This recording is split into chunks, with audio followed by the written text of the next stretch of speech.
Противпожарната единица побара поголеми пумпи за испумпување на вода од евентуално поплавени домови. Градското јавно комунално предпријатие го соопшти планот за чистење на улиците од кал и земја. Од Центарот за управување со кризи се бара навремено проследување на информации за евентуално ново невреме, а од полицијата логистика.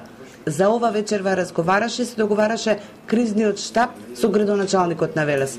Чадиев вели деновиве ќе го подигнеме степенот на готовност и ќе го следиме водостојот на Вардар и другите реки во општината.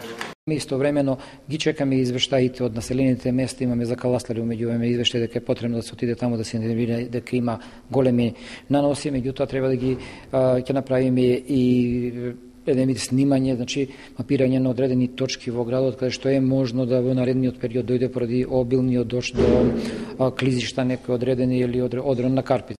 Водата од поплавневното највреме во Велес сериозно им се закани на куќите во населбата Поток. Паднаа 3 трвја, поплавен е еден деловен простор, а атмосферската вода од околните ридови свлече земја во пониските делови на градот.